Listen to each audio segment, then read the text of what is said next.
May nadiskubre na naman akong panghimagas na pwede daanin lahat sa mano-mano. Gamit lang ang konting tinapay. Siguradong hindi mo pa ito nagagawa, kaya ano pang hinihintay mo? Simulan na agad natin. Paano ba yan? Wala naman akong blender. Pwes, imano-mano natin lahat. At gagawa ako ng sariling sukat, isang lata ng kondensada, isang lata ng evap, 2 itlog, loaf bread, mga 3 lang yung gagamitin natin, at asukal. Ito lang lahat yung gagamitin natin. Yung ibang tinapay, kakainin ko, gutom. Itabi, bowl, yung evap, shake, ibuhos lahat sa bowl. Yung 3 loaf bread, lublob natin hanggang malata. Meron pa akong 3 natira, habhabon. Gupong kayo. Ito na nilublob ko ng mga 5 minutes. Durog-durugin natin to. Yan, sobrang lambot ng tinapay. Mabilis lang naman, Gamitan mo ng whisk kung meron ka. Choice ko talaga na hindi bumili ng blender para makita nyo ba na pwede talaga mano-mano. Pag ganito, okay na. Hayaan nyo yung mga buo-buo kasi sasalain naman natin ito mamaya. Yung 2 itlog, sa separate bowl muna para hindi tayo mamirisi kung bugok. At saka natin ibuhos sa bowl. So, haluin ulit. Diba? Ang bilis lang. Ayan, halong-halo na agad yung itlog. At yung kondensada, ibuhos rin sa bowl. Tilok. At yun na, haluin ng maayos. Diba, ang bilis, hindi na talaga kailangan ng blender. Maliit na kaldero, 1/4 cup na asukal. Painitin natin hanggang mag-caramelize. Ito, nag-caramelize na. Pag ganito na yung kulay, okay na to.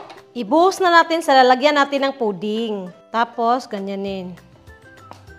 Pag ito na medyo malamig na, ibuhos na natin tong pudding mixture, salain natin.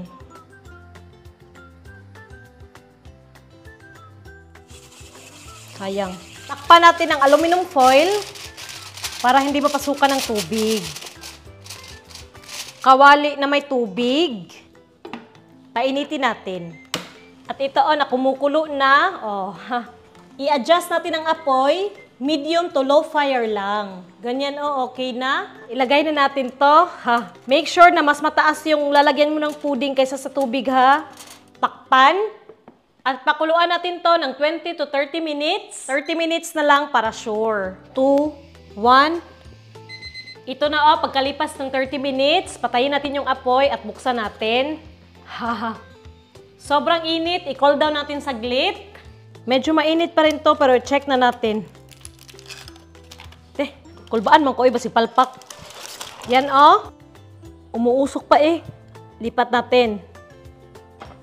Luto na talaga to, at hayaan lang muna natin na tuluyang lumamig.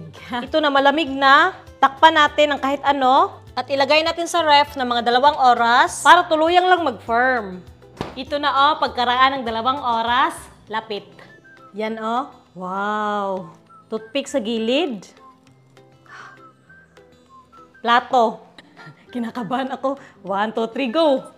My God. How be? Guys, kung palpak to, pasensya. Oh my God. Hindi siya palpak.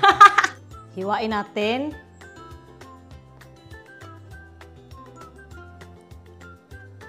Oh my God. Yan, sa malapitan. Habunda yun. Mas masarap ang pudding kaysa sa leche flan.